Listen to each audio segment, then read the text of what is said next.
हम वो लोग को रिकॉर्डेड वीडियो दे देगा। चलिए let's start the class. Good evening. चलिए शुरू करते हैं। तो हम लोग का पॉलिटी ख़त्म हो गया एंड जो क्वेश्चंस दिया है आप लोग को सब लोग को सॉल्व करना है। अगर आप जैसे हम बोल रहा था प्रिंट आउट निकाल के करने से ठीक है आपके लिए, क्योंकि आप अगर हम उसमें कुछ बताएगा इसमें ये कुछ है, ये इसमें कुछ प्रोविजन है इसलिए इसका आंसर ये है, तो उसमें क्या हो जाएगा कि आप साइड नोट में लिख सकेगा इसका क्वेश्चंस में ये था, साइड नोट बना के कुछ लिख सकेगा, साइड नोट कर सकेगा। लेकिन आप ऐसे सिंपली सोच के रखेगा या कॉपी में सिर्फ 1 2 लिख के उसको सॉल्व करने से क्या हो कि आप उसमें एक अपना एक साइड नोट नहीं बना सकेगा। वही है बात। तो क्लास खत्म होने के बाद हम ये करेगा, कल तक आप लोग को टाइम दे देगा, कल तक आप लोग सब सॉल्व कीजिए। अगर कल तक सॉल्व नहीं करता है तो हम सीधा आपको आंसर प्रोवाइड कर देगा, मतलब कीज़ को प्रोवाइड कर देगा, आंसर कीज़ को, और हम एक्सप्लेन नहीं करेगा। अगर आप लोग इंटरेस्टेड है तो सब सॉल्व करके आइए और हम लोग डिस्कस करेगा, ठीक है? क्योंकि एक साइड से नहीं हो सकता है, आप लोग भी थोड़ा इंटरेस्ट दिखाना पड़ेगा। So let's start our economics.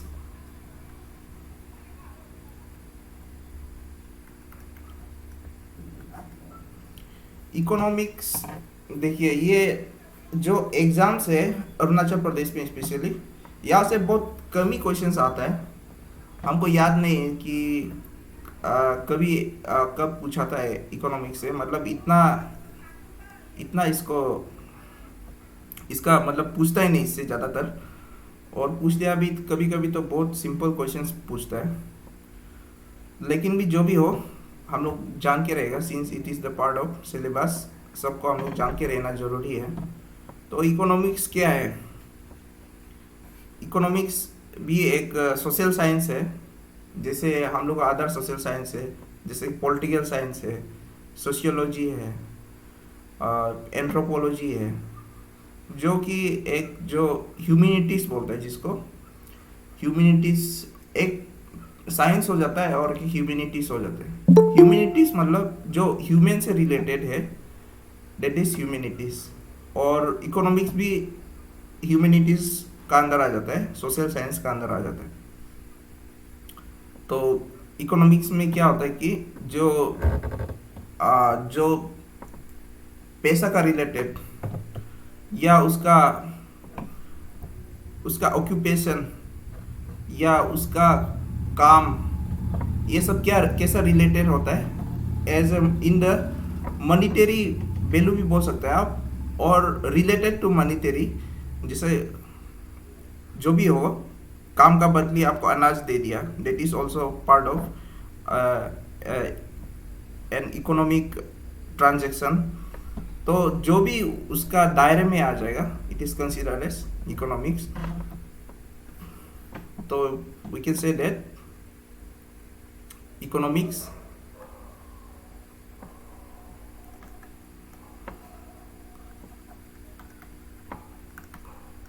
it studies the economic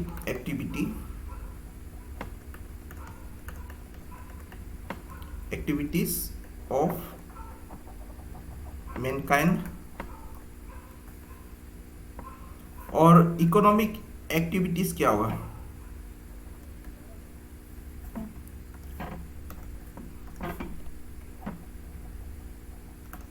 economic activities में आ जाएगा profit, loss, livelihood,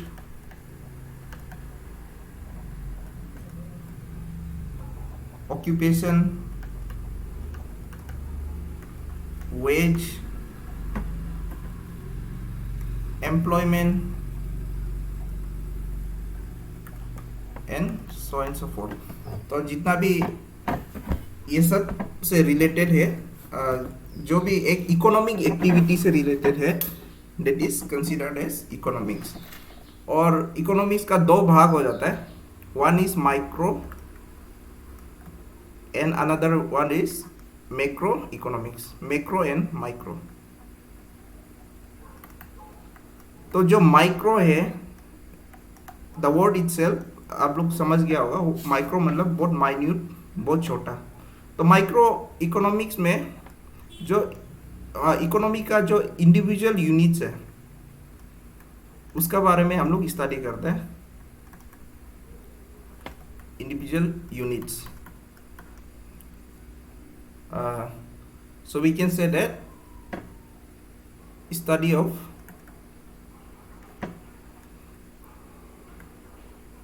economic behavior of individual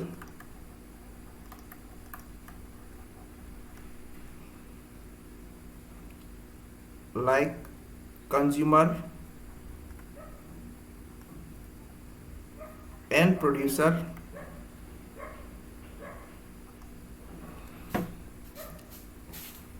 households,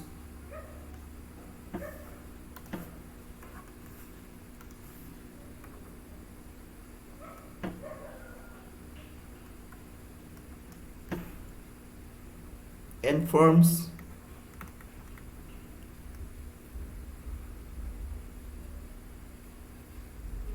of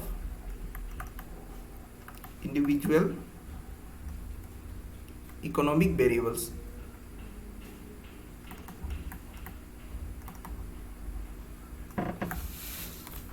तो जो भी एक छोटा दायरे में जो इकोनॉमिक एक्टिविटी होगा उसको हम लोग पढ़ेगा अंदर माइक्रो इकोनॉमिक्स में।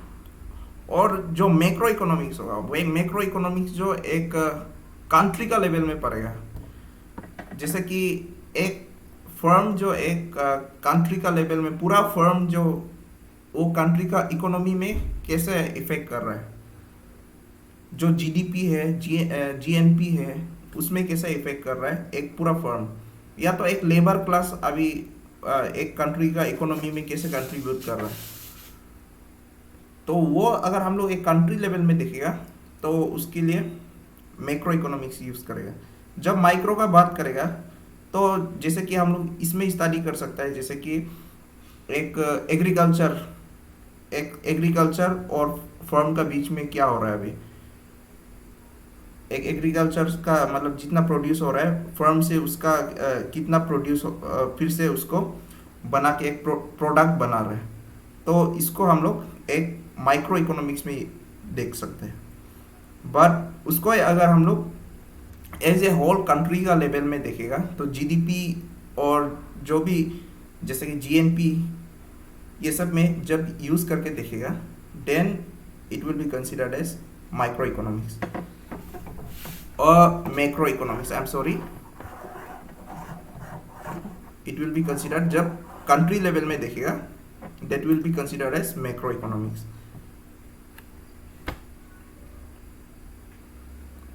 तो इसका एग्जाम्पल में हम लोग देख सकते हैं production and pricing of individual goods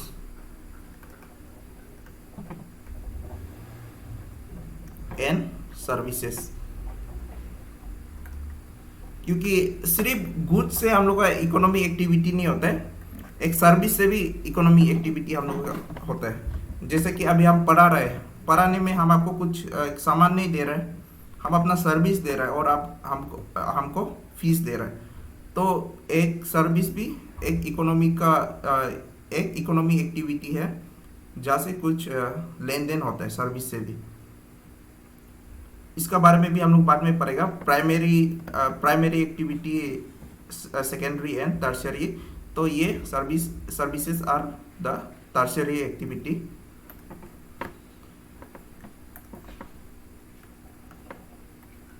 और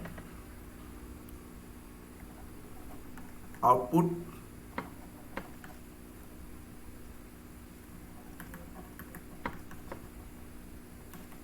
distributed among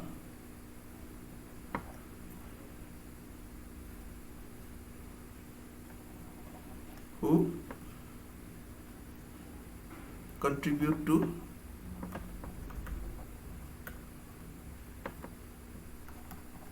production, like between labor, landlord,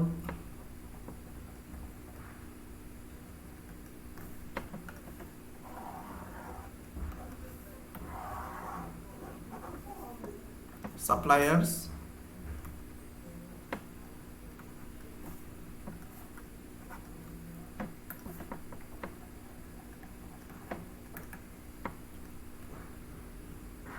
and entrepreneur.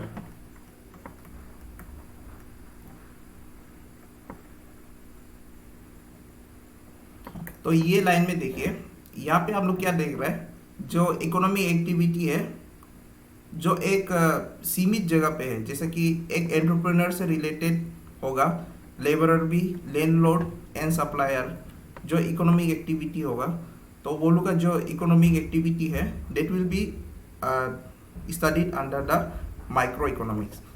Now let's see the macroeconomics.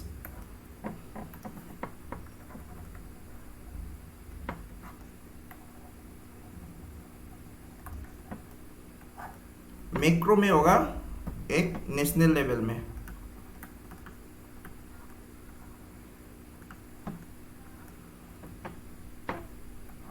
तो यहाँ पे एक इंडिविजुअल को स्टडी नहीं करता है, बट इसको स्टडी करता है एज ए होल, इसको एक एग्रीगेट में स्टडी करता है,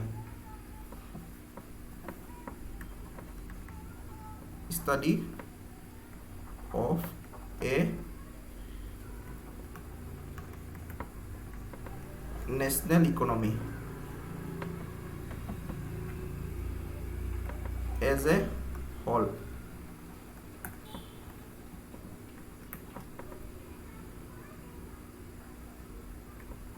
Deals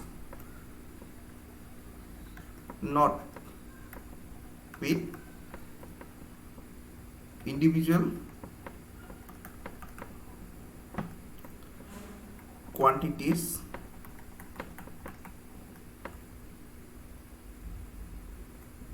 as such, but aggregate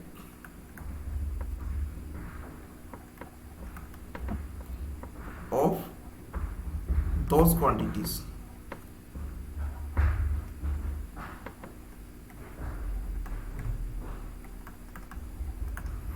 aggregate मतलब जितना भी, जैसे कि एक फर्म का है तो एक पूरा फर्म का वो डाटा का स्टडी होगा यहाँ पे.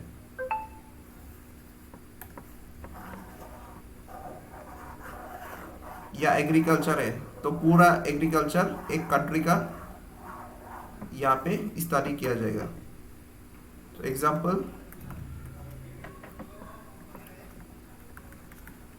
यहाँ पे क्या क्या स्टडी होगा, national income,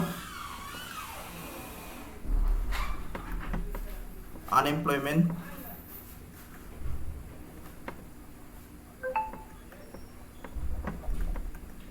poverty,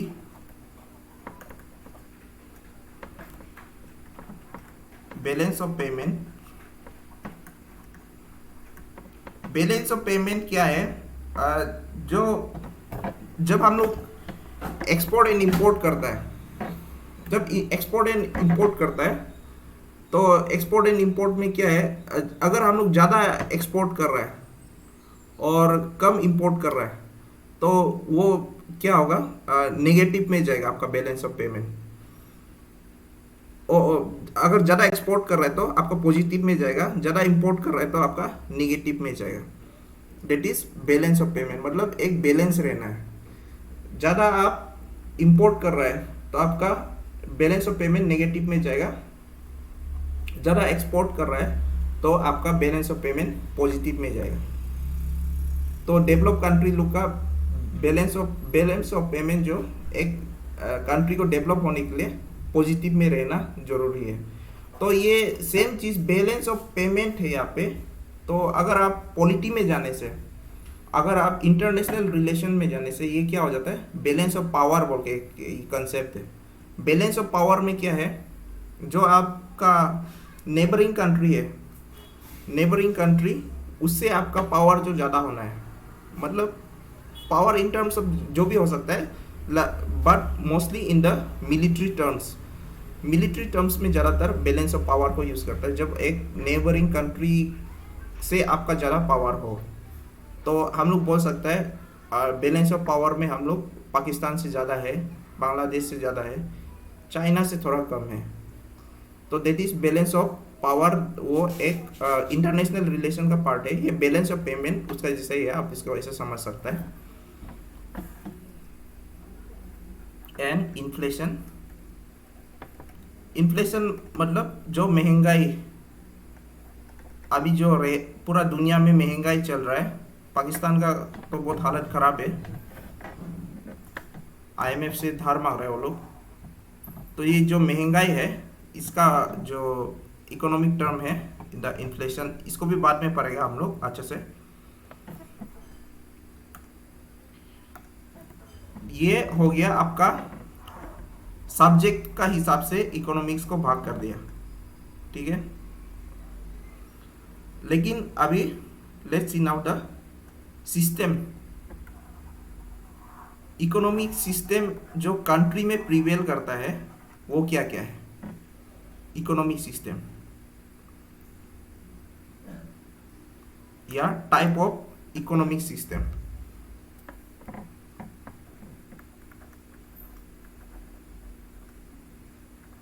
types of economic system.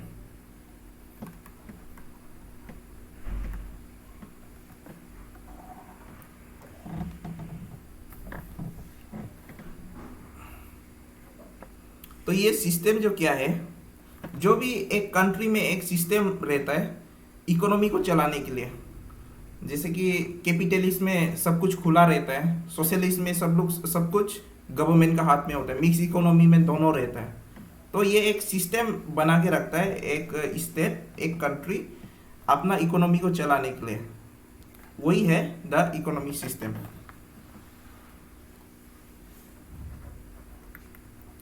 System of allocating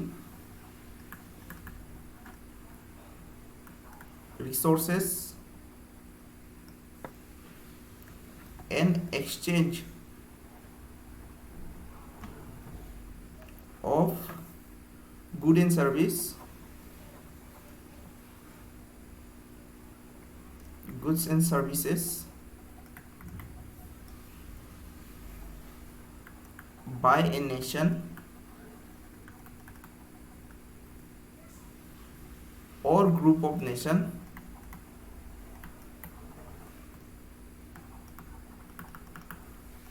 देखिए, इसलिए आप जो ग्रुप ऑफ नेशन जब बोल रहेगा, तो देखिए जो अमेरिका है प्लस जो यूरोप है, तो वो सब आ जाता है कैपिटलिस्ट का अंदर में। मोस्टली जो आजकल तो जो प्योरली आजकल ऐसा सिस्टम हो गया कि यहाँ पे प्योरली कैपिटलिस्ट भी नहीं बोल सकता है, आप प्योरली एक सोशलिस्ट भी नहीं बोल सकता है, क्योंकि चाइना भी अपना इकोनॉमी खुला हुआ है। एंड अमेरिका में भी ये है कि गरीब लोग को वहाँ पे कुछ जैसे कि वहाँ पे भी गरीब लोग के लिए ये होता है एक,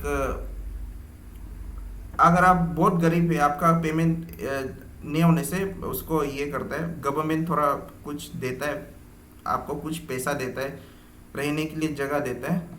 तो वो सा सिस्टम अमेरिका में भी अभी है। तो एग्जैक्टली अभी नहीं बोल सकते हम लोग कि मतलब इसको एग्जैक्टली डिफाइन नहीं कर सकते ये कंट्री एग्जैक्टली कैपिटलिस्ट है, लेकिन वो लोग का आइडिया जो कैपिटलिस्ट है, आइडिया जो सोशलिज्म है, ये हम लोग बोल सकते हैं। ठीक, उसके लिए अभी देखेगा ये हम क्यों बोल रहे हैं, इसका थोड़ा हिस्ट्री भी देखेगा हम लोग। तो जो इकोनॉमिक सिस्टम है, it is a system of allocating resources and exchange of good and service by a nation और group of nation for the satisfaction of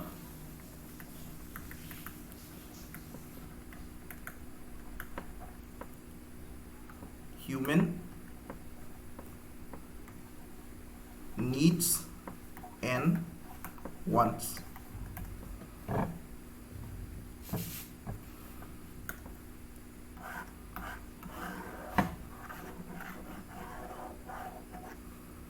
first is type में फर्स्ट क्या है, capitalism.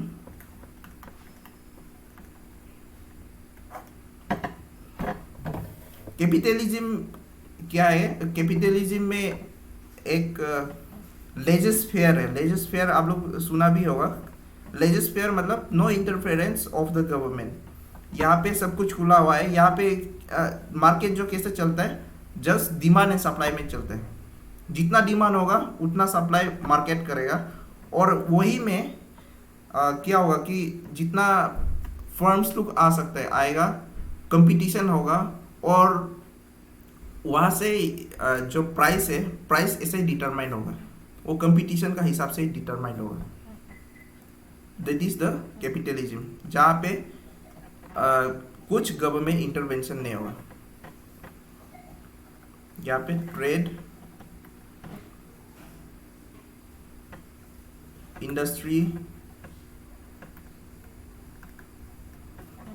And means of production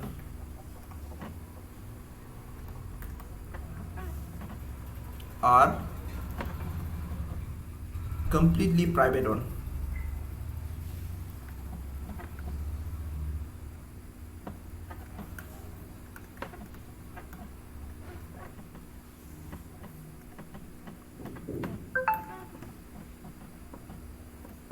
And you can also say that it is a free market economy.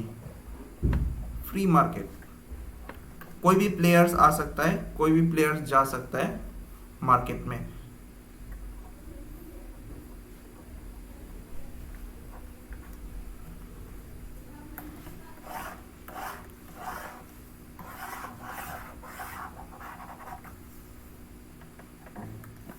As I said earlier, the production and price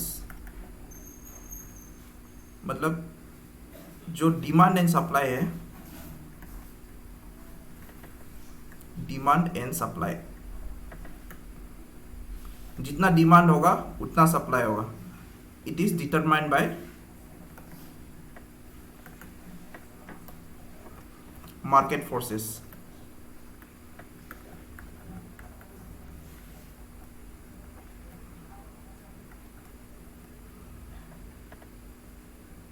and it follows,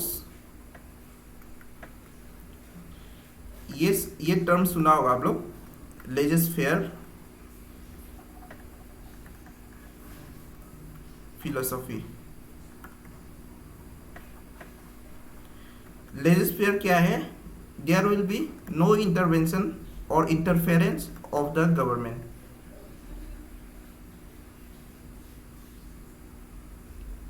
interference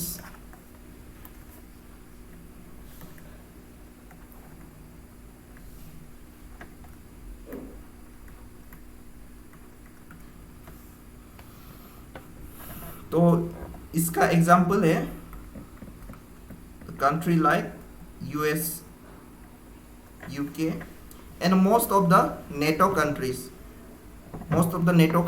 और you can say the European countries. Europe में तो पूरा capitalism idea है, लेकिन ये जो अभी capitalist, pure capitalist कोई भी नहीं है, क्योंकि आजकल ये इसका हिस्ट्री का बारे में हम बाद में डिस्कस करेगा। यहाँ पे एक अमेरिका में एक ये आ गया था, एक ग्रेट डिप्रेशन आ गया था, उसका बाद से यहाँ पे कोई भी प्योर, इसमें गवर्नमेंट इंटरवेंशन का बहुत ज़रूरत है, ऐसा बात आया था। Now coming back to the point, इसका आइडिया जो एडम स्मिथ दिया था, Adam Smith, he is also considered as the father of economics. ठीक है, who is considered as father of economics, it is Adam Smith. And he wrote a book, namely Wealth of Nations.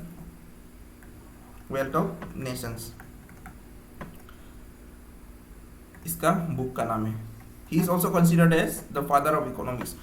तो wealth of nation में Adam Smith जो उस समय में जो राजा लोग का सिस्टम लोग था, वहाँ पे जो मार्केट है, मार्केट को जो नोबल्स लोग धुका के रखता था, तो उसका अगेंस्ट में एडम स्मिथ जो बोला था कि ऐसा नहीं होना चाहिए, यहाँ पे ये सिस्टम जो ठीक नहीं है एक प्रोस्पेर इकोनॉमी के लिए, कंट्री का प्रोस्पेरिटी के लिए. इसमें पूरा खुला रहना है और जो डिमांड एंड सप्लाई में पूरा मार्केट जो खुद से उसको अपने आप मतलब संभाल लेगा. अगर कोई चीज़ का ज़्यादा बढ़ रहा है दाम, तो उसको आदमी लोग नहीं खरीदेगा, तो ऐसा हो गया उसका दाम खुद गिर जाएगा, तो फिर आदमी लोग खरीदेगा.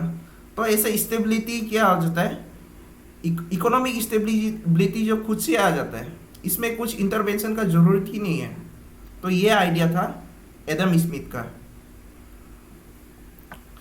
और उसका बाद जब अमेरिका जो नया नया कंट्री बन रहा था, कंट्री बनने के बाद ये लोग डायरेक्ट ये एडम स्मिथ का जो आइडिया है उसको अपना लिया और बहुत डेवलप भी हुआ है after adopting his idea of capitalism.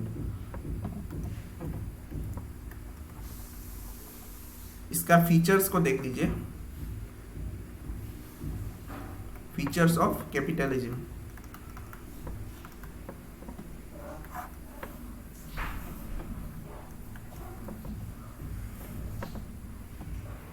यहाँ पे प्राइवेट प्रॉपर्टीज होगा,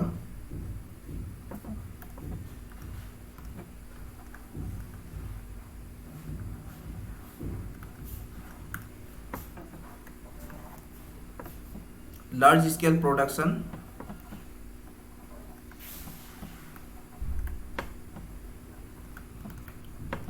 लार्ज स्केल प्रोडक्शन होने से क्या है, एक बायर को ये मिल जाता है कि ऑप्शन मिल जाता है कि वो कौन सा प्रोडक्ट खरीदना चाहता है. अगर प्रोडक्ट अच्छा नहीं है तो उसका सेलिंग नहीं होगा और दाम कमती होगा, और दाम कमती होने से जो गरीब आदमी है उसको वो खरीदेगा. तो ऐसा हो के मार्केट जो अपने आप ये रहता है, मतलब आइडिया तो ऐसा था, मार्केट जो अपने आप से उसको संभाल लेगा.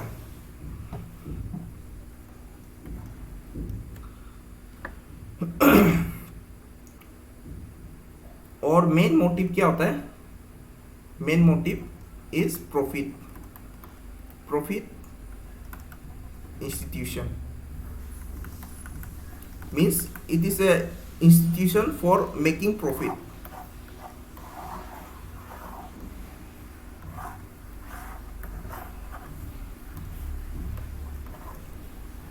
कंपटीशन होगा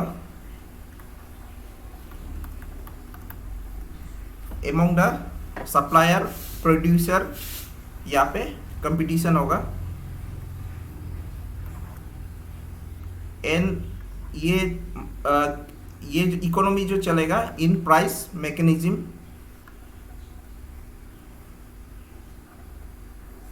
प्राइस मैकेनिज्म मतलब जो डिमांड एंड सप्लाई है,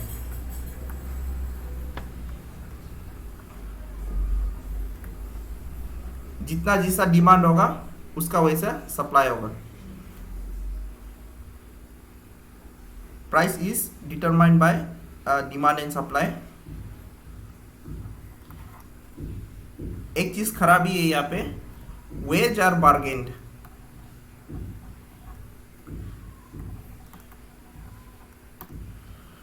तो यहाँ पे जितना कमती वेज में एक एम्प्लॉय को रखने माने उसको जितना से कमती दरमा देने कोशिश करेगा. यहाँ पे वेज और बार्गेन, ये अभी हम लोग जो प्राइवेट सेक्टर, जो जहाँ भी प्राइवेट सेक्टर है ये हम लोग को दिखाई देता है.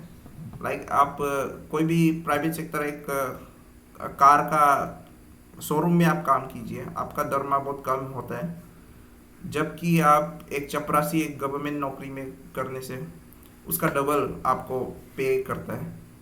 तो यहाँ पे एक वेज को मिनिमम से मिनिमम रखने का कोशिश करता है जी। There is consumer sovereignty.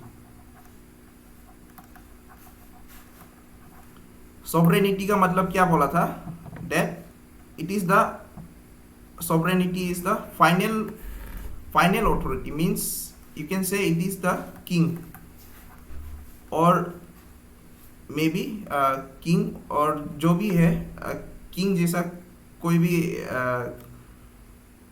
भी एलिमेंट किंग जैसा वाला, मतलब इसका ये फाइनल जो पावर है कंज्यूमर का पास है।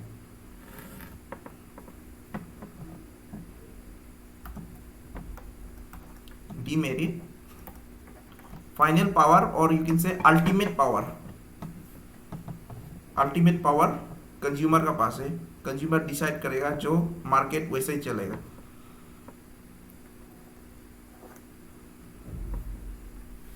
तो कैपिटलिस्ट आइडियाज को अगर आप ऐसे सोसाइटी में देखने से, देखिए अमेरिका में बहुत सारा चीज वहाँ पे लीगल है। इवन ये यहाँ पे जो मेरुआना एंड गांजास वहाँ पे लीगल है, एंड जो प्रोनोग्राफिक इंडस्ट्रीज लीगल है। तो ये सब, और गन कल्चर है वहाँ पे, गन खरीद सकते हैं आप। तो ये सब क्या है, एक कैपिटलिस्ट आइडिया। आप जितना फ़ायदा उठा सकेगा जो से भी आप उठा सकते हैं।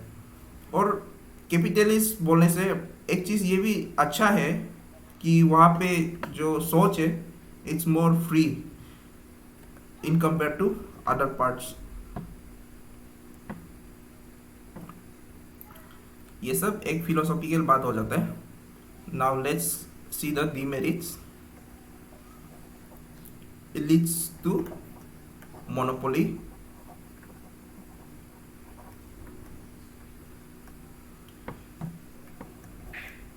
आप लोगों में से सक्सेशन सीरीज नहीं देखा होगा कोई, तो सक्सेशन सीरीज में देखने से वहाँ पे कोई बात नहीं। उसको सक्सेशन सीरीज में एक ये होता है, एक फैमिली होता है, वो पूरा अमेरिका का जितना टीवी चैनल वो ऑन करता है। तो ऐसा टाइप का सिनारियो है वहाँ पे। तो जो बड़ा बड़ा ऑयल कंपनी का मालिक लोग होता है एंड जो टीवी कॉन्ग्लोमेरेट्स होता है, वो सब उसको मोनोपोली बना के रखता है, छोटा मोटा इंडस्ट्रीज लोग को दबा के रखता है। जबकि इंडिया में क्या, मिक्स इकोनॉमी में छोटा इंडस्ट्री लोग के लिए अलग से एक इसको गवर्नमेंट ही उसको प्रमोट करता है, वैसा सिस्टम नहीं है वहाँ पे। तो यहाँ पे एक मोनोपोलिस्टिक सिस्टम चल जाता है in this capitalism. There is inequality,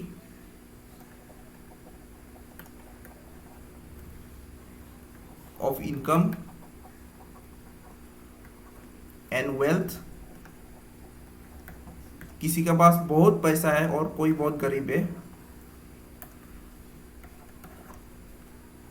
C depression. ये डिप्रेशन जो मेंटल डिप्रेशन नहीं है, ठीक है, ये इकोनॉमिक डिप्रेशन है। ये डिप्रेशन कब आता है, जब इन्फ्लेशन आपका बहुत ज़्यादा बढ़ जाता है, तो डिप्रेशन उसको तब डिप्रेशन बोलता है उसको। तो यहाँ पे डिप्रेशन आना बहुत चांसेस होता है। And unemployment,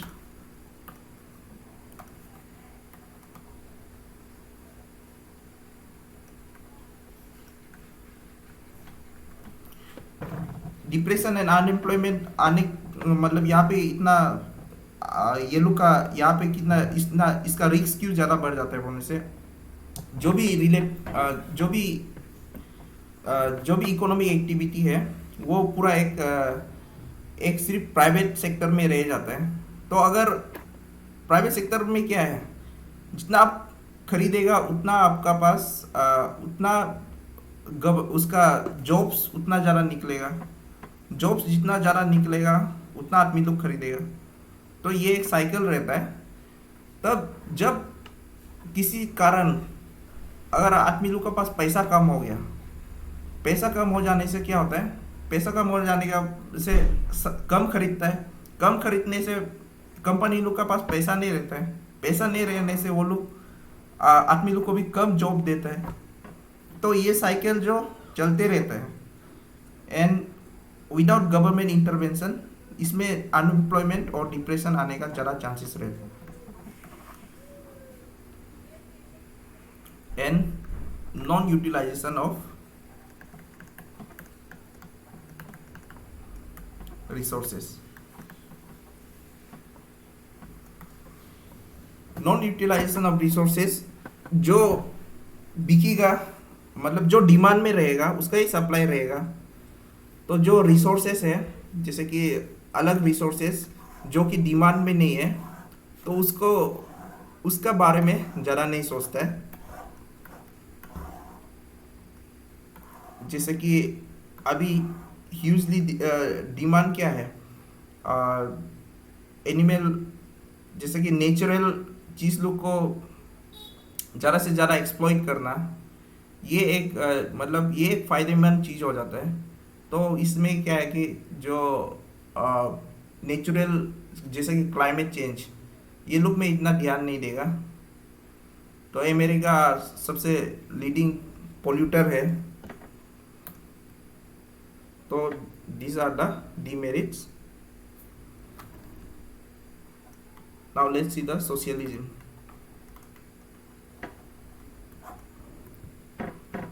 Socialism, or it is also can be said that it is a state economy, because the government, the state makes the economic system here, means of production are owned, इसको मिटा रहे हम,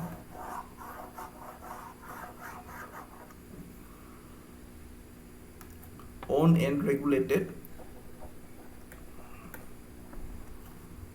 by government,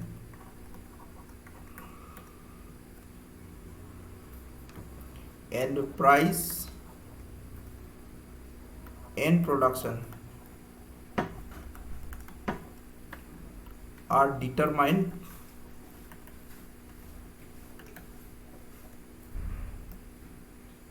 by state और the government. तो अभी जो socialism एक pure socialism है बोलने से, that is in North Korea, आप बोल सकते हैं कि वहाँ पे अभी भी ये प्योर सोशलिज्म एग्जिस्ट कर रहा है।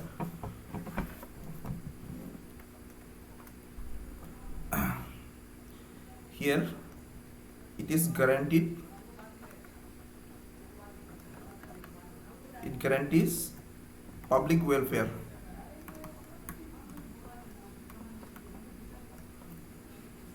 and equality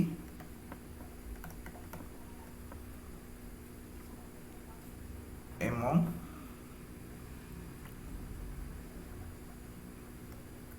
members of the society. The animal farm बोल के एक ये है, एक किताब है, छोटा सा कहानी है, उसको आप लोग पढ़ने से वहाँ पे सोशलिज्म का उसको एक टारगेट करके लिखा गया है, उसको एक सटायर है वो, आप वो पढ़ सकते हैं सोशलिज्म का बारे में। तो सोशलिज्म जो एग्जैक्टली दिया था बाय कार्ल मार्क्स, हालांकि इसका कार्ल मार्क्स का जो आइडिया है वो एग्जैक्टली उसको कोई भी इनकॉर्पोरेट नहीं कर पाया, सब अपना तरफ से उसको, जैसे कि माओ जेतुंग ने इसको माओइज्म बना दिया, तो उसके बाद जो यूएसएसआर में लेनिनिज्म बना दिया इसको। तो जो कार्ल मार्क्स का आइडिया है एग्जैक्टली वैसा कभी भी, मतलब ये एक इसका आइडिया जो इतना रियलिस्टिक नहीं है, आप ऐसे समझ सकते हैं कि जो सोशलिज्म सोसाइटी है, जो इकोनॉमी है, वो बाद में जाके एक डिक्टेटरशिप का रूप ले लेता है। जहाँ पे सिर्फ कोई गिना चुना जो ऑफिशियल्स है होगा वो लोग का पास ही पावर रहता है। तो इसका एग्जांपल है चाइना, नॉर्थ कोरिया और Cuba.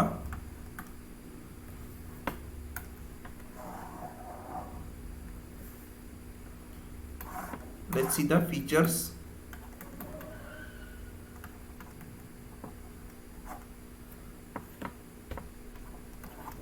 Here there is social ownership,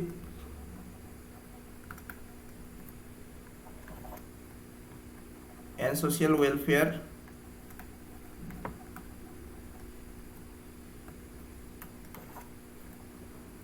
central planning,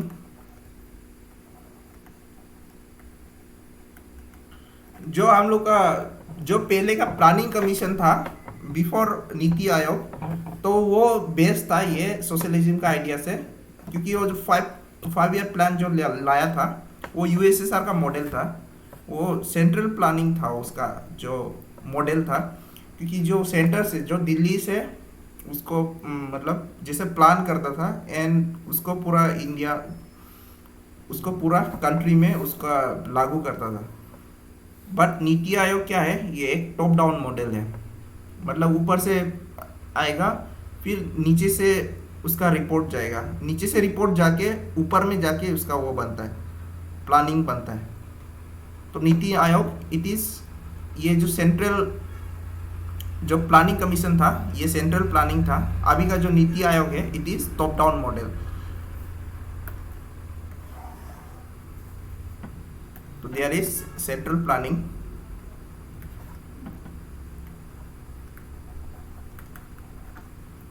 equality of income and opportunity।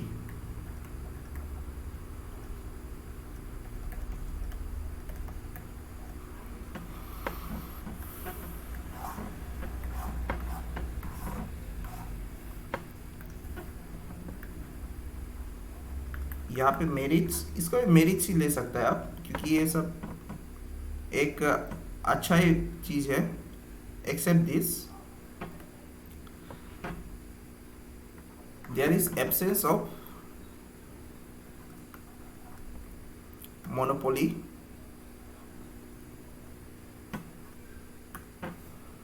क्योंकि यहाँ पे सिर्फ जो गवर्नमेंट का कंपनी होगा, जो गवर्नमेंट का डिपार्टमेंट होगा वो ही रहेगा, तो कोई कंपटीशन रहेगा ही नहीं, right. Utilization of resources,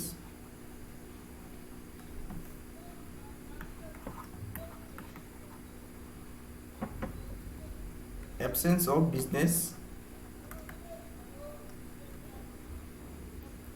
business fluctuation,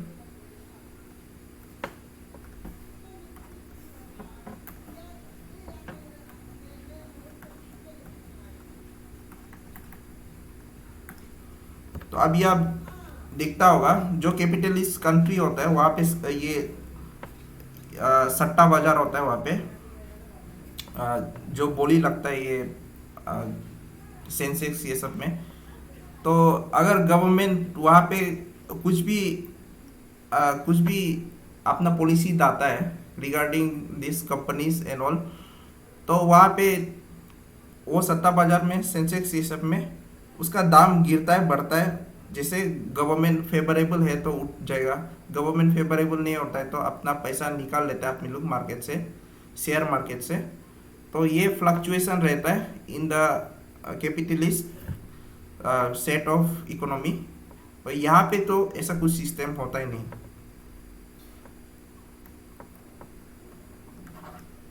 D, equal distribution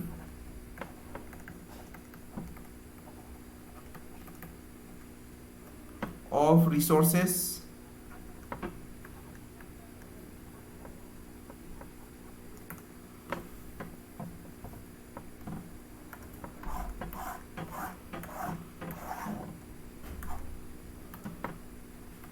demerits,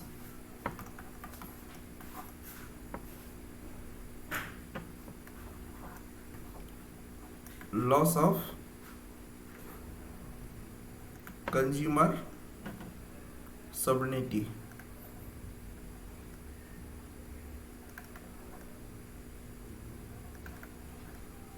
तो आप नॉर्थ कोरिया में अगर आप टूथपेस्ट खरीद रहा है तो आप वहाँ पे कोलगेट, पेप्सोडेंट या डाबर बबुल, बिको टेलमेरिक ये सब नहीं खरीद सकेगा। आपको जो गवर्नमेंट कंपनी जो बना के देगा वही यूज करना पड़ेगा।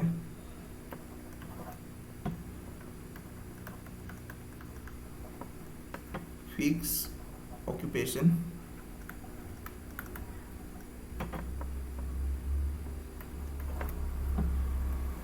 ब्यूरोक्रेटिक,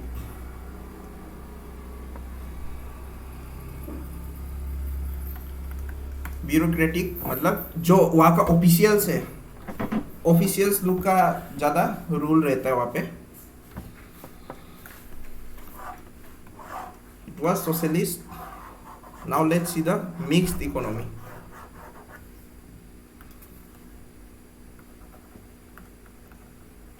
जो कि दुनिया में अभी ज़्यादातर यही चल रहा है, मिक्स्ड इकोनॉमी। हालांकि जो अमेरिकन्स और जो UK and other European countries, वो लोग का जो आइडियोलॉजी है वो सोशली कैपिटलिस्ट है वो लोग का, बट जो सोशलिस्ट आइडियाज लोग को भी बहुत सारा लेके आया है वो लोग। तो मिक्स्ड इकोनॉमी क्या है? It is combination of public ownership and private ownership.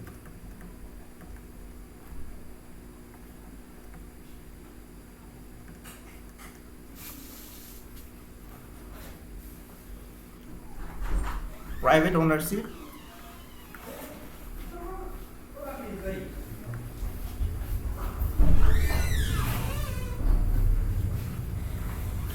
is allowed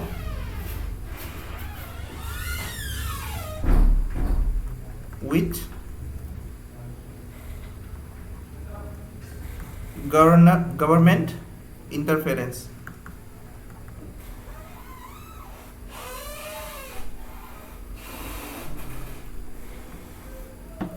और ये जो मिक्स इकोनॉमी का आइडिया दिया था, ये दिया था बाय J.M. कीन्स। तो जो इंडियन इकोनॉमी है वो क्या है? कीनीशियन आइडिया पे आधारित है। तो जो कीन्स का आइडिया है इट इज कॉल्ड द कीनीशियंस। तो अभी आप लोगों को थोड़ा हिस्ट्री में बता देगा। देखिए, जब कैपिटलिस्ट इकोनॉमी बहुत बूम कर रहा था, अच्छा से चल रहा था, जो अमेरिका है और अदर यूरोपियन पार्ट्स में, तो यहाँ पे एक ग्रेट डिप्रेशन आ गया। Great depression in 1929 in USA.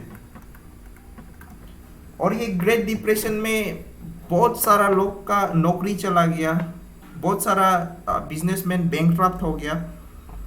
ये सिचुएशन हो गया था इन द ग्रेट डिप्रेशन।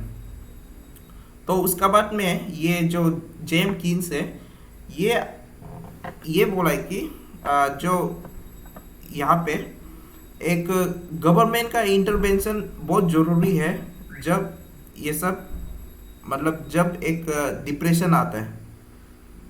तो इसमें गवर्नमेंट का इंटरवेंशन होने से जैसे कि एक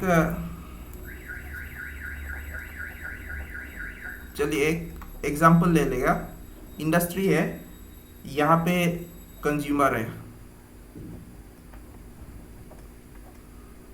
या तो पब्लिक है। तो क्या है कि यहाँ से ये सामान खरीदता है और यहाँ से ये नौकरी देता है। सामान खरीदता है, नौकरी देता है। ये अगर ज़्यादा सामान खरीदेगा यहाँ से ज़्यादा नौकरी बढ़ेगा।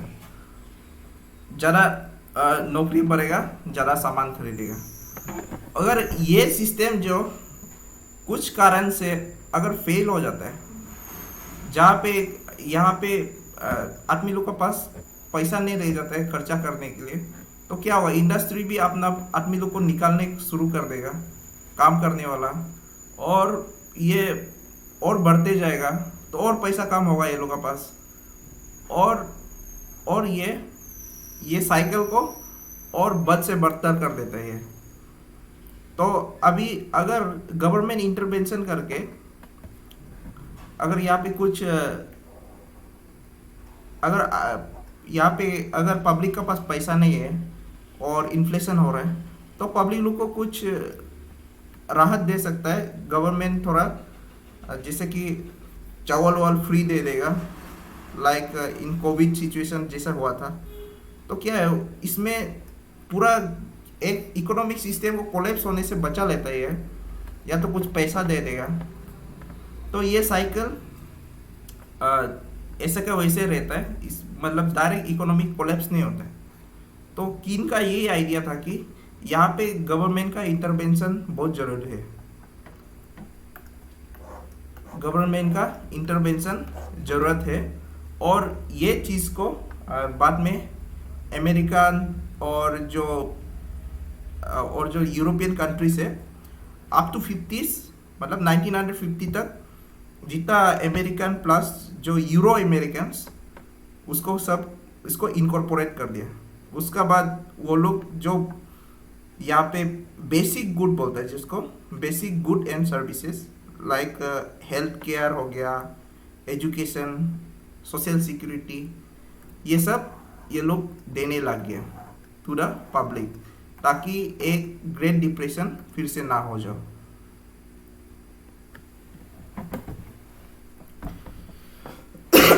तो ये जो कीन्स का क्या आइडिया था,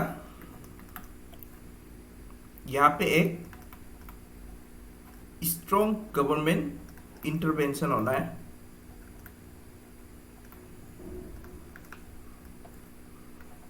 by increasing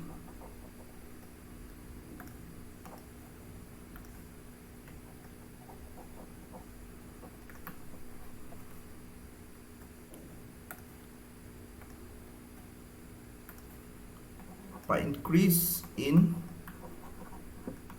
government expenditure and fiscal policy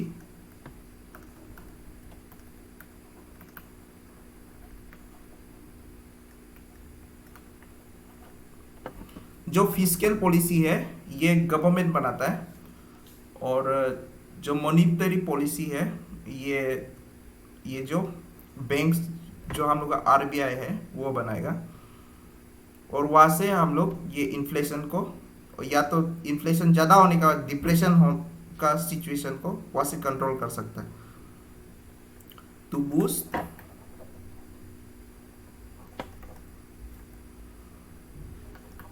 the demand of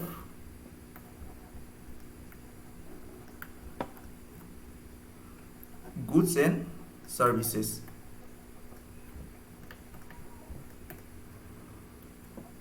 और अप टू 1950 ये सब अमेरिकन एंड यूरोप, ये सब ये कीन का जो थ्योरी है इसको अपना लिया। एंड यहाँ पे जो बेसिक गुड एंड सर्विसेज है, like health care, sanitation, education और सोशल सिक्योरिटी,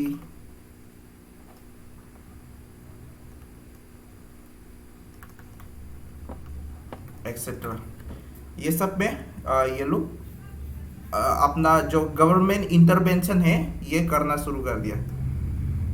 तो जैसे कि पहले होता था कि जो हेल्थ केयर, जैसे कि जो मेडिकल्स है, मेडिकल में अभी एक ठेला वाला, अगर गवर्नमेंट मेडिकल नहीं है यहाँ पे, सिर्फ प्राइवेट मेडिकल है, तो एक ठेला वाला, एक ऑटो चलाने वाला, और जो भी है सब्जी बिक्री करने वाला, जो या हम लोग का जैसे बेरोजगार लोग, अगर वो बीमार हो जाता है सिर्फ प्राइवेट हॉस्पिटल से वहाँ पे, तो वो पूरा खर्चा ये चूस लेगा। उसका बाद वो क्या करेगा? उसका बाद जो बाकी उसका इकोनॉमिक नीड्स है वो तो खत्म हो जाएगा। तो ये सिस्टम पूरा एक जब large section of the society ये सेम चीज को फेस कर रहा होगा, तो हाल एक एक ये लाजमी हो जाता है कि एक इकोनॉमिक कोलैप्स कर लाएगा वो जगह का, ये वो कंट्री का। तो यही हुआ था इन अमेरिका।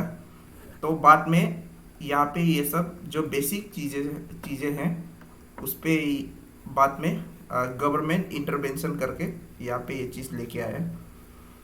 और India has a mixed economy. इसका मिक्स इकोनॉमी का एग्जांपल इंडिया, मलेशिया, इंडोनेशिया। तो जो भी आप कंट्री मतलब कॉलोनी का अंदर में था, किसी कॉलोनियल पावर का अंदर में था, वो लोग जब आज़ाद हुआ तो मोस्ट ऑफ द कंट्रीज ये जो कीनीशियन आइडिया है ऑफ द मिक्स्ड इकोनॉमी इसको एडॉप्ट किया है। तो इंडिया उस समय मिक्स्ड इकोनॉमी को तो किया है, but in LPG liberalization, privatization and globalization in 1991 ये अपना इकोनॉमी को और खोल दिया, और खोल के अभी तो आप देख रहा होगा कि जो एयर इंडिया था उसको टाटा लोग खरीद लिया, और जितना बैंक्स है including the state bank of India इसको भी अभी प्राइवेटाइज करने के लिए कोशिश कर रहा है, और रेलवेज को भी करने का कोशिश कर रहा है। तो ये है अभी इंडिया और भी कैपिटलिस्ट का और बढ़ रहा है। तो ये चीज को जो कीन्स का आइडिया था, इसका आइडिया को एक ऑस्कर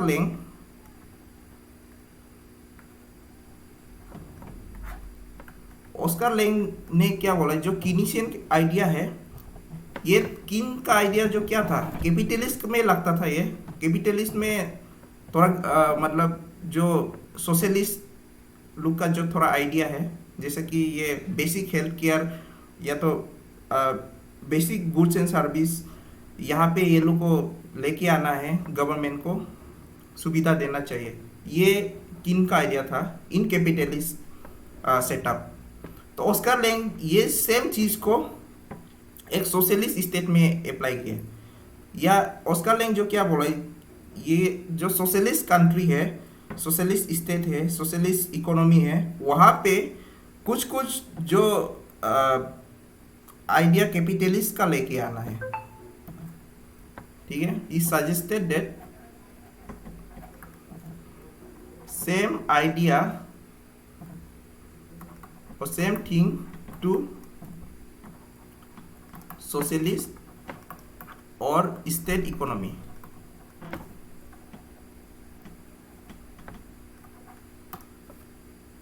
जैसे कि ये कैपिटलिस्ट में बोल रहा था, ऑस्कर लेंग जो बोला है ये सोशलिस्ट में लेके आना है।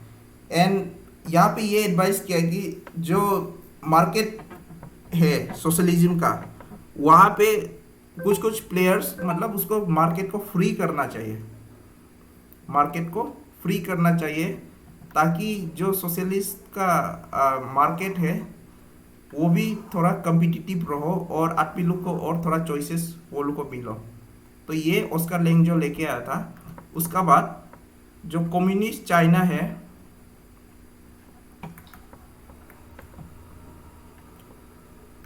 कम्युनिस्ट चाइना अंदर माओ जेडुंग,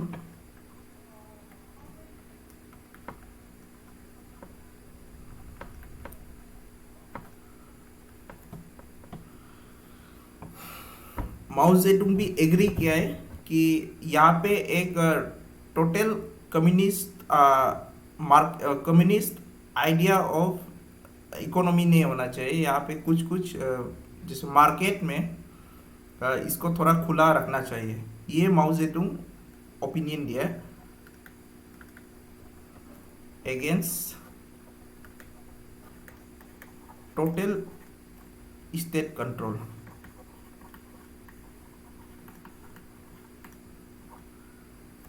और जो हम लोगों ने एलपीजी किया था, ये हम लोग से पहले चाइना लोग किया था एज 1985 में।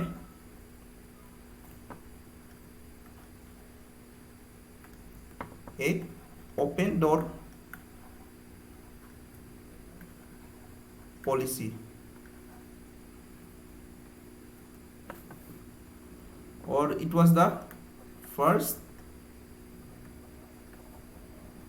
experiment in market socialism।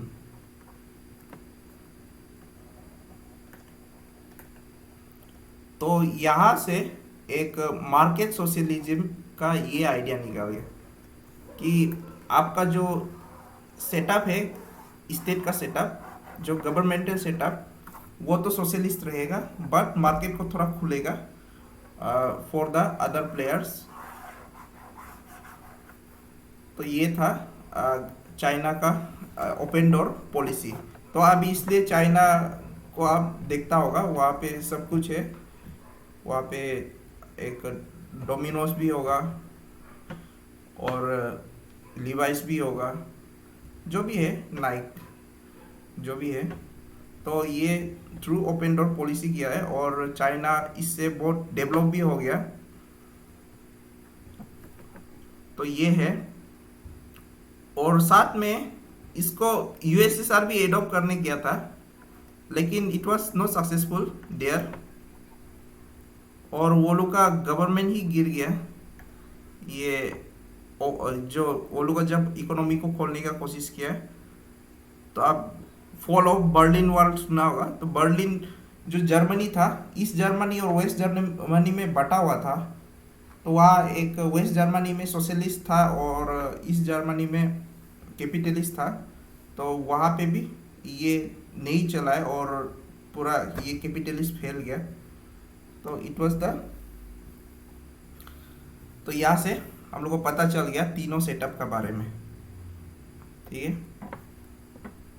तो आज का ज़माना में आप अगर असली का प्योर सेंस में आप अगर देखेगा, तो you can not say that it is totally China cannot be totally said that it is a socialist country or socialist type of market. Neither can be said about USA that it is totally totally capitalistic. तो यहाँ पे कुछ कुछ government intervention भी किया है after the Keynesian idea. Now let's see the features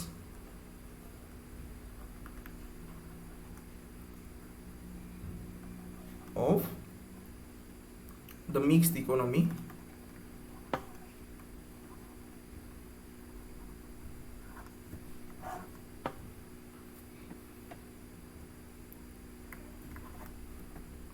There is coexistence of public and private sector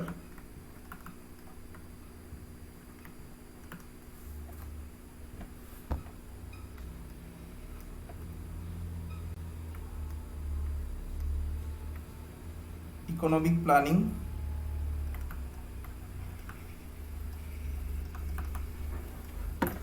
economic planning इसलिए करना पड़ता है क्योंकि हम लोग एक प्राइवेट प्लेयर को भी फ्री हैंड नहीं देता है। वो लोग को भी कुछ पॉलिसीज मतलब देगा कि रूल्स देगा कि आपको इसका अंदर ही काम करना है। तो यहाँ पे इसलिए इकोनॉमिक प्लानिंग का बहुत ज़रूरी होता है। कोई भी प्लेयर्स को एक फ्री हैंड नहीं देता यहाँ पे, एक प्राइवेट प्लेयर्स को। There is price mechanism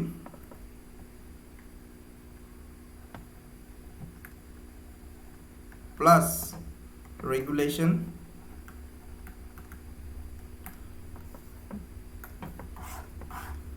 price mechanism means जो डिमांड एंड सप्लाई है वो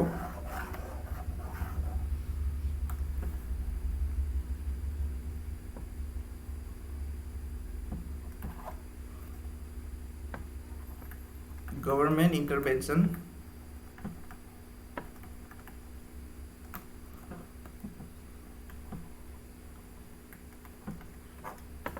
मेरिट में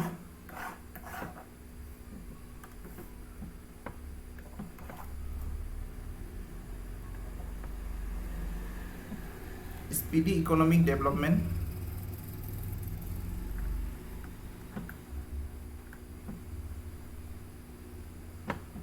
तो हम लोग इंडिया का केस में ही देखा है कि इंडिया कैसे एक स्पीड से उसका डेवलपमेंट हुआ है।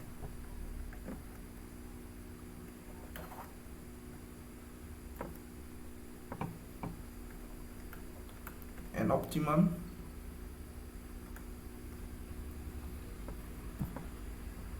allocation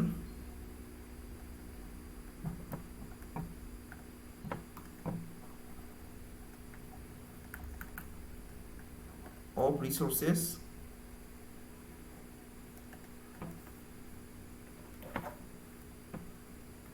no exploitation of labor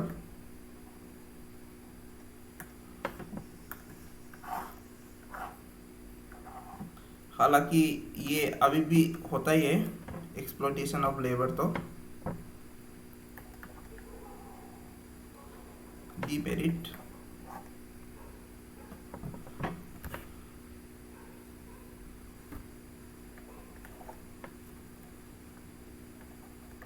non cooperation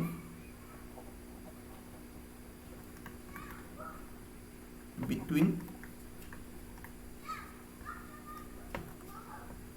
the two sector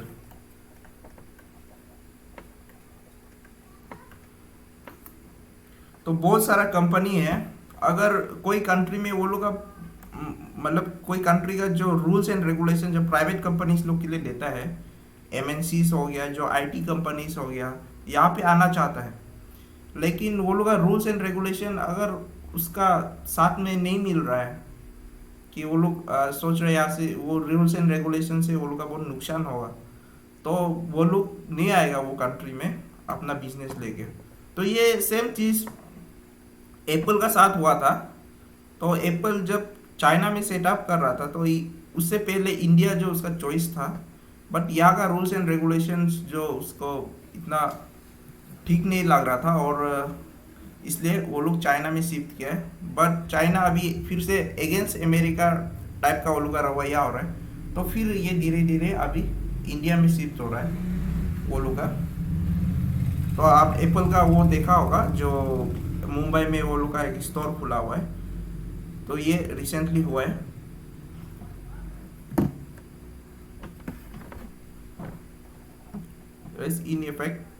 inefficient public sector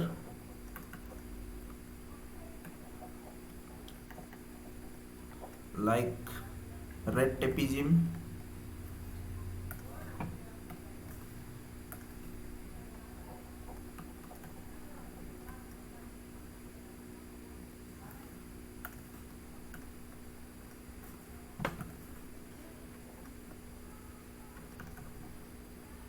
red tapism मतलब जो ज़्यादा ब्यूरोक्रेटाइजेशन जो बाबू लोग का ये होता है ज़्यादा चलता है, तो ये है रेड टेपिज्म। ज़्यादा रूल्स एंड रेगुलेशंस जो होते हैं,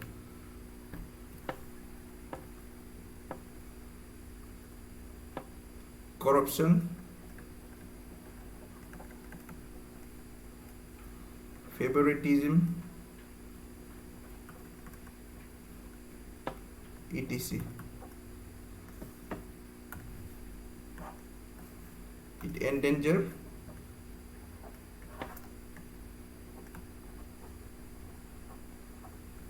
freedom.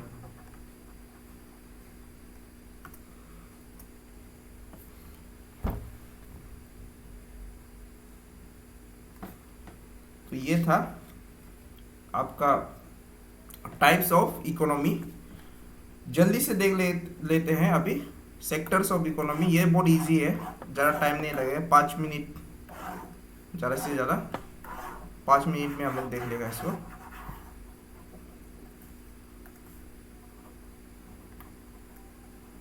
Sectors of economy,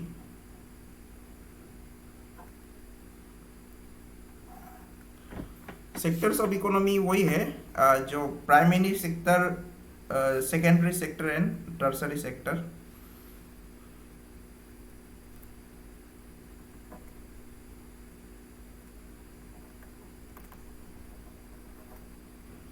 primary sector जहाँ पे जो रॉ मटेरियल होगा उसको डायरेक्ट यूज़ करेगा।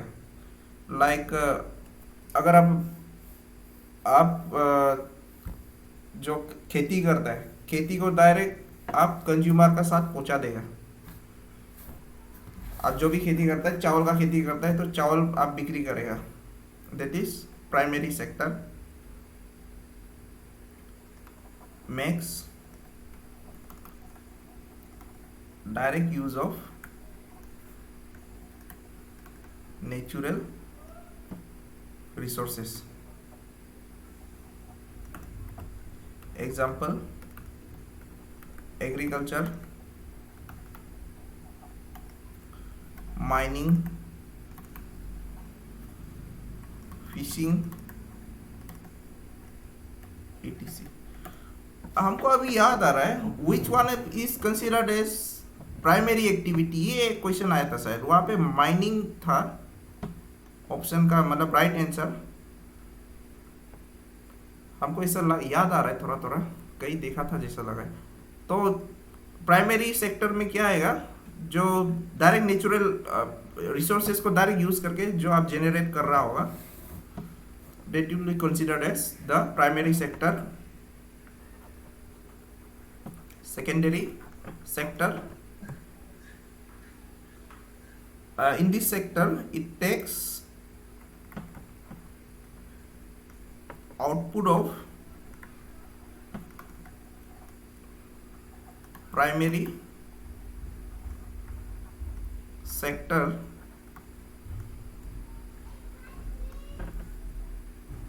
and manufacture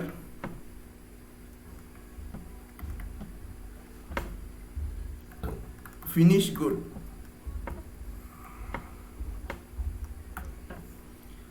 तो यहाँ पे एग्जाम्पल में जो भी ले सकता है, जैसे कि आप एक प्राइमरी सेक्टर में आप टोमेटो उगाया है, टोमेटो को उगा के आप सेकेंडरी सेक्टर में क्या करेगा, उसका टोमेटो सॉस बना देगा,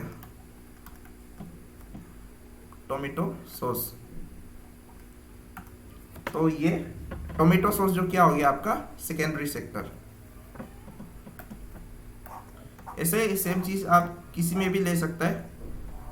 अगर आप वुड को लाए, वुड मतलब जो तख्ता है, तख्ता को आप वुड को लेके फर्नीचर बना दिया, furniture will be considered as the secondary sector object.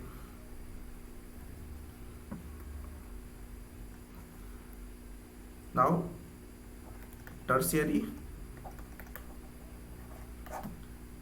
Sector, जो भी सेक्टर में जो ये सेक्टर में जो भी काम होगा, जो भी इकोनॉमिक एक्टिविटी होगा, इट विल बी इंटेंजिबल। मतलब आप उसको छू नहीं सकता है, वो उसको आप दिखाई नहीं देगा, आप छू नहीं सकता है उसको, यू कैन नॉट सेंस। मतलब उसको एक जैसा कि जो सर्विसेज देता है, services, IT sector, intangible plus जो स्किल बेस्ड है, स्किल बेस्ड बोल सकते हैं आप। आईटी सेक्टर्स, मैनेजमेंट,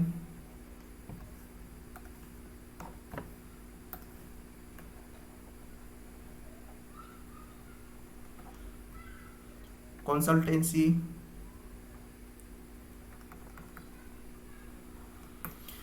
तो जो भी एक सर्विस रिलेटेड होगा that will be considered as tertiary sector.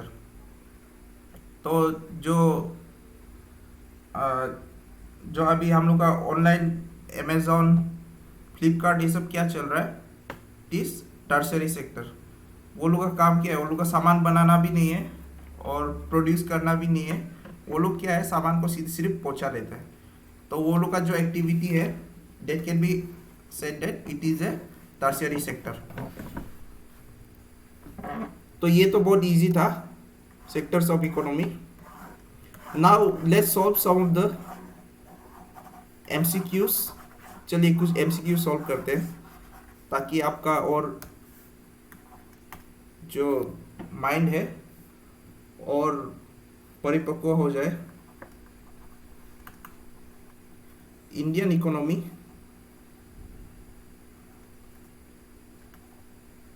Can be most appropriately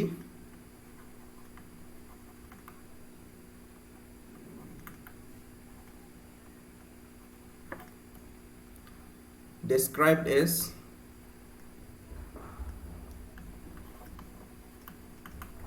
capitalist, ये तो बहुत इजी हो गया, सोशलिस्ट, ट्रेडिशनल और मिक्स्ड इकोनॉमी। तो यहाँ पे क्या होगा, mixed economy.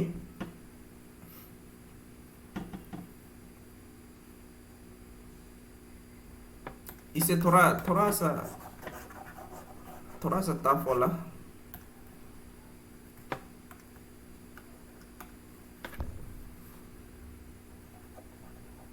India is called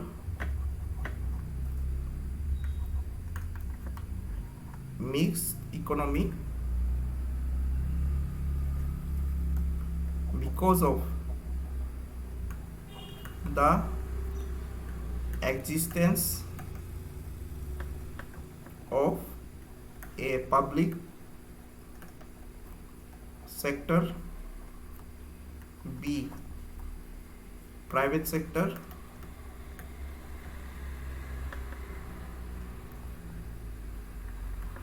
joint sector,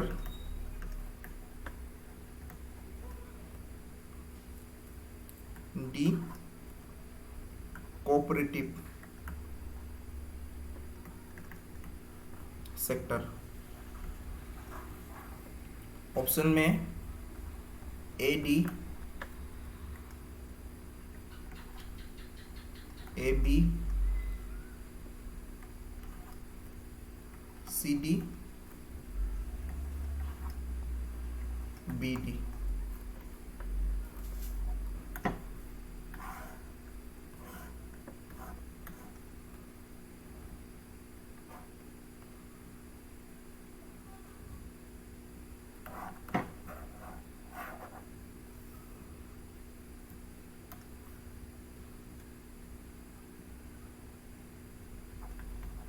The concept of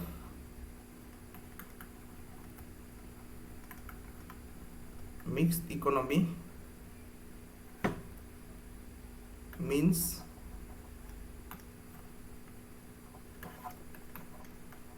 to have balanced development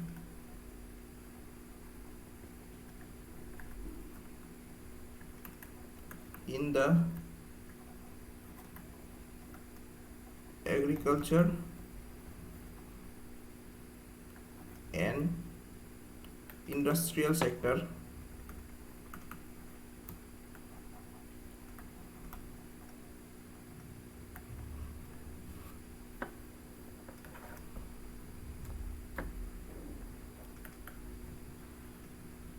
simultaneous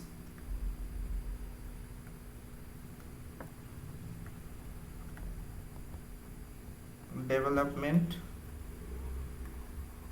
of the rural and urban sector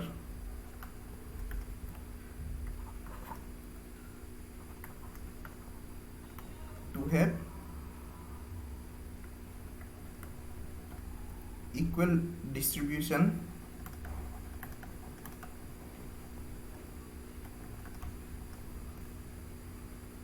of wealth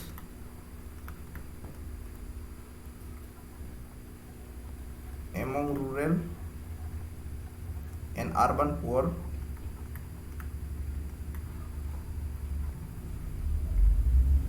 and D,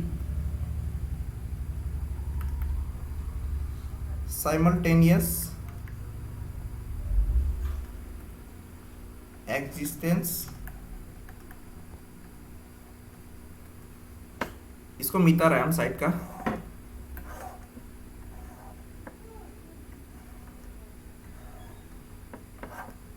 existence of private and public sector. तो इससे पिछला वाला answer क्या था? It will be A and B, public sector and private sector. और इसका क्या होगा? The concept of mixed economy means simultaneous existence of public and private sector.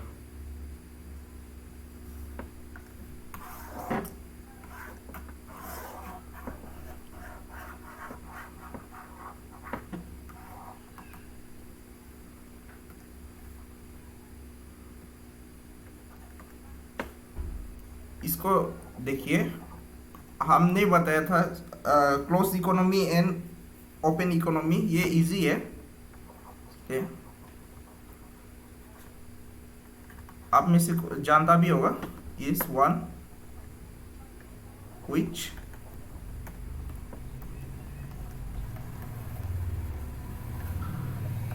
does not trade with other countries. B, does not possess any means of international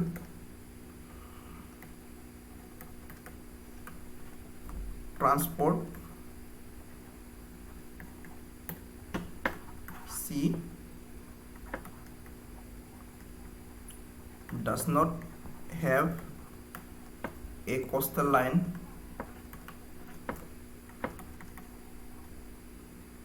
Coastal line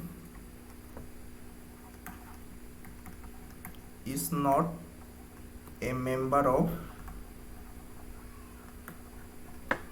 UN, member of UN. तो इसको देखिए, ये अभी जो लिखा है close economy and open economy का मतलब क्या होता है?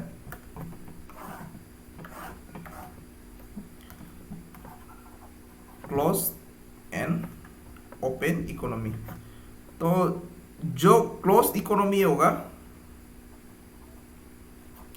यहाँ पे, हालांकि ये एक जस्ट कंसेप्ट है, कोई भी एक कंट्री कंप्लीटली क्लोज इकोनॉमी या कंप्लीटली ओपन इकोनॉमी नहीं रहता है. तो ये जस्ट कंसेप्ट रह जाता है. इसलिए तो नॉर्थ कोरिया, आप क्लोज से सोचने से नॉर्थ कोरिया भी तो कैसे जैसे कि चाइना से वो लोग का एड आता है. तो क्लोज इकोनॉमी मतलब यहाँ पे no import and no export.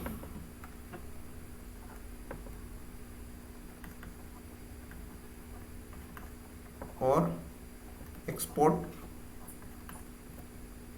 और यहाँ पे क्या होगा? देयर इज इंपोर्ट और एक्सपोर्ट. यहाँ पे इंपोर्ट और एक्सपोर्ट होगा और यहाँ पे नो इम्पोर्ट नो एक्सपोर्ट। तो a close economy is one which क्या होगा, does not trade with other countries. ये है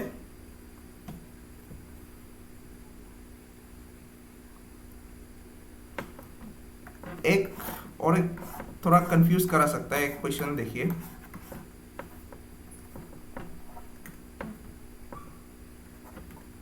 ए मिक्स्ड इकोनॉमी का बारे में ये भी works primarily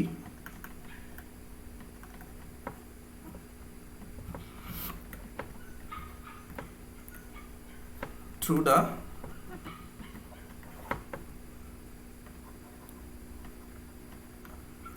market mechanism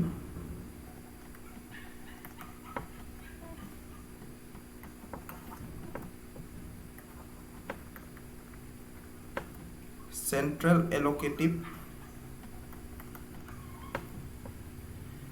machinery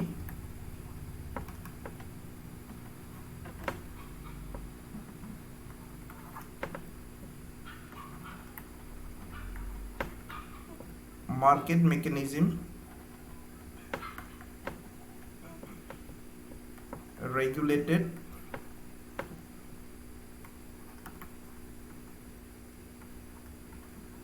by government policy, D market mechanism guided by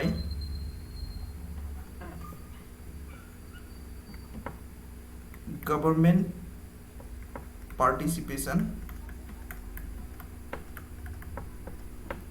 and planning।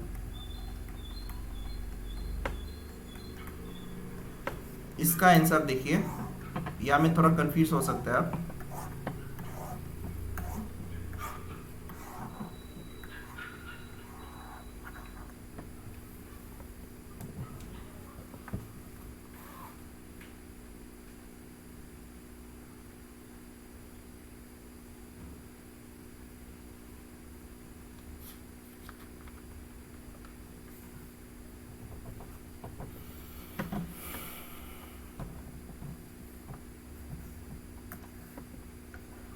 एक last question,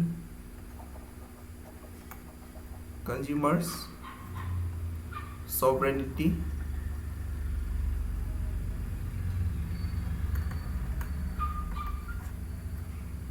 means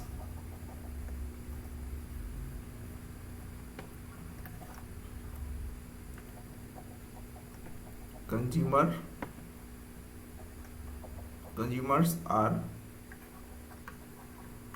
free to spend their income as they like।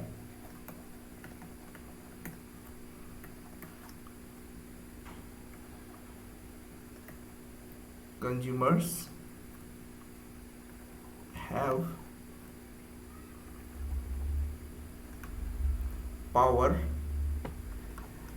to manage the economy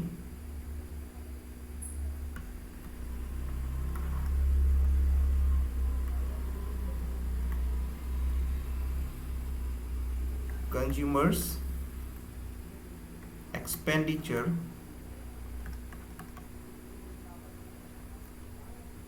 influence the allocation of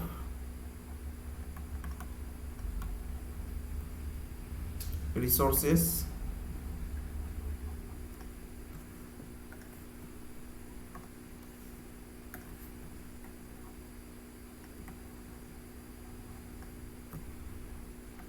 for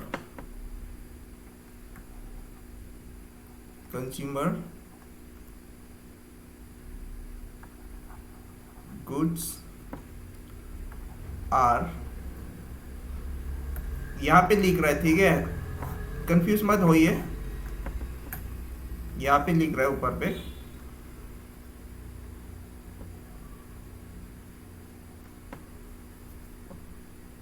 consumer goods are free from government control.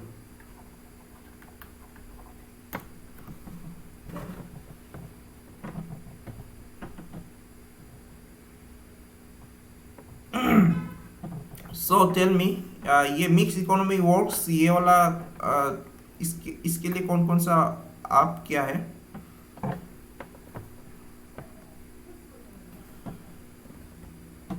German आप कौन सा को इसमें ये किया है, choose किया है? सर हम ये सी को किए। सी को? जी सर। इसलिए हम ये क्वेश्चन को कराया था, इसमें थोड़ा गलती हो सकता है। कोई यहाँ पे इकोनॉमी का कोई स्टूडेंट है हम लोग का ग्रुप में कोई? ओके, कोई नहीं है लगता है। तो देखिए ये ऑप्शन, अगर कोई ऑप्शन दूसरा ऑप्शन देने से आपका ये राइट होना था, ये सी जो, बट इससे ज़्यादा अप्रोप्रिएट ये है, डी है, क्योंकि जो मिक्स्ड इकोनॉमी में है यहाँ पे जो गवर्नमेंट है, गवर्नमेंट इसको गाइड कर, जो गवर्नमेंट है इसको प्लानिंग में भी ये लोग गाइड करता है, उसको सिर्फ रेगुलेट नहीं करता है। इसमें जैसे कि हम लोग का यहाँ पे BSNL भी है एंड एयरटेल है और वोडाफोन है, जियो है, ये सब एक ही जगह पे आ जाता है, जिसको जिसको जिसका रूल्स कहाँ पे है, ट्राई में दिया हुआ है। ये टेलीकॉम रेगुलेशन का ये है जो रेगुलेट करता है, जो ट्राई रेगुलेट करता है। तो इसके लिए जो ये वाला ऑप्शन जो ज़्यादा इसके लिए सुइटेबल है, market mechanism guided by government participation and planning. अगर यहाँ पे कुछ और ऑप्शन होने से ऑब्वियसली ये भी एक राइट ही है, लेकिन इससे ज़्यादा सुइटेबल ये है, डी वाला है। ठीक है जर्मन? जी सर। ओके। और इसको कंज्यूमर सॉवरेनिटी मीन्स, इसको आप लोगों ने क्या किया है,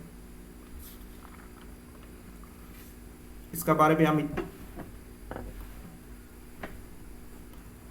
यहाँ पे हम क्या बोला था, कंज्यूमर जो सबसे बड़ा है एंड वो लोग को अपना जैसे मतलब फ्रीडम है, वो लोग को जो अपना पैसा जैसे भी स्पेंड कर सकता है वो लोग। तो this will be the right option, consumers are free to spend their income as they like.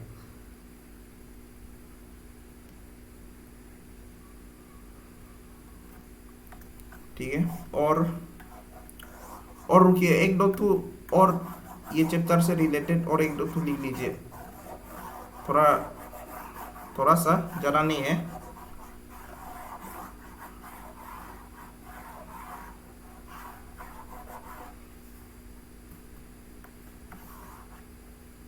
एक है hire and fire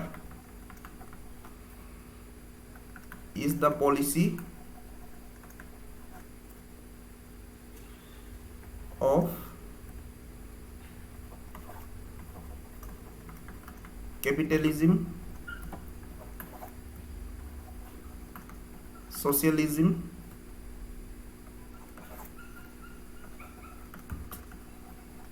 mixed economy,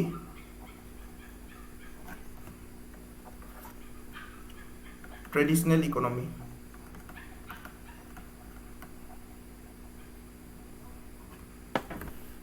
तो इसके लिए आपको पहले इसका मीनिंग समझना पड़ेगा, हायर एंड फायर।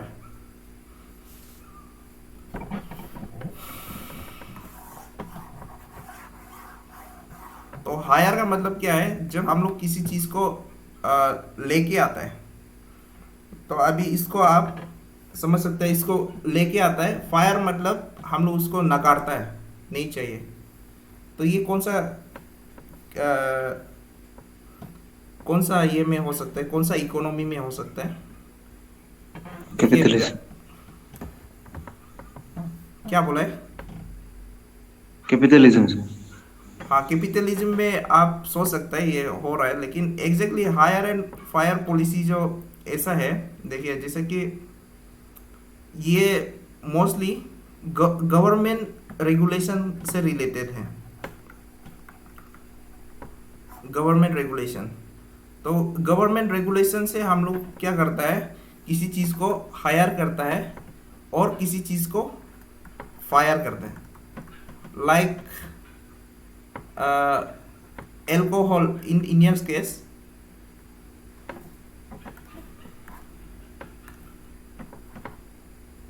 एल्कोहल जो बिहार एंड गुजरात में इसको क्या किया है, फायर किया है। लेकिन अरुणाचल प्रदेश में क्या है, इसको हायर किया है। तो ये कैपिटलिज्म में भी इसको देखा जा सकता है, but it is more suitable with the mixed economy. कि यहाँ पे क्या होता है, गवर्नमेंट रेगुलेशन होता है और गवर्नमेंट डिसाइड करता है कि किस चीज़ को फायर करना है और किस चीज़ को हायर करना है। That's why it is related to mixed economy. ठीक है, इसलिए हम ये सब इसलिए करा रहा है क्योंकि आप लोग को एक एमसीक्यू करने से आप लोग का ब्रेन और ये आप लोग का आइडियाज और आप लोग का क्लियरिटी ऐसे बढ़ता है, क्योंकि आपको तो कंसेप्ट पता है लेकिन उससे कुछ रिलेटेड अंदर भी घुस सकता है। तो अगर एमसीक्यू सॉल्व करता है तभी आपका और दिमाग खुलता है। तो इसलिए एमसीक्यू सॉल्व कीजिए आप लोग जितना हो सकेगा। तो ये था our first chapter of economy. सबको समझ में आया होगा, आई होप। पाम्पी नहीं आया ना? और पाम्पी, सर आए हैं। और आपको हाँ जी समझ सर। में आया है आज का लेक्चर? हाँ जी सर। हाँ जी सर आए हैं। ओके, ठीक है। तो कोई कुछ क्वेश्चंस है तो पूछ सकता है।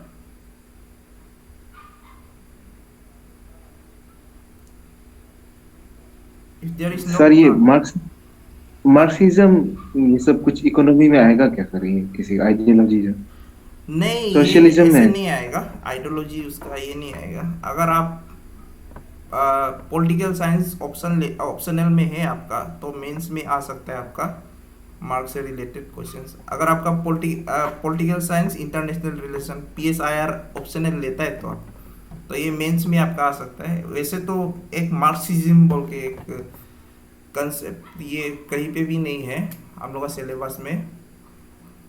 तो आप प्रीलिम्स लेवल तक अगर आप यूपीएससी भी दे रहे हैं तो आपका ये मार्क्स रिलेटेड नहीं आएगा। ये एक पॉलिटिकल, ये एक इकोनॉमिक प्लस पॉलिटिकल थॉट भी देखता है मार्क्स एक इम्पोर्टेंट फिलोसोफर है। तो ये नहीं आएगा ऐसे। मार्क्स का क्या किताब लिखा है वो आ सकता है, डास कैपिटल है इसका वो। लेकिन एक जनरल, ये एक क्वेश्चन क्या आ जाता है, जनरल नॉलेज में आ जाता है। लेकिन डास कैपिटल का अंदर वो लोग जैसा उसका आइडियाज है, जो बुर्जुआ का आइडिया है, तो वो सब आएगा। बुर्जोइस एंड बुर्जुआ वो का आइडिया है, तो वो सब आएगा। ऐसा मत सोचिए आप। तो general knowledge, as a general knowledge, Karl Marx कौन सा किताब लिखा है वो एक जनरल नॉलेज हो जाता है। वो आ सकता है, उसका आइडियाज नहीं आएगा। Okay sir. Okay sir. ठीक, नहीं सर। ओके। तो thank you for your time सबको। Good night.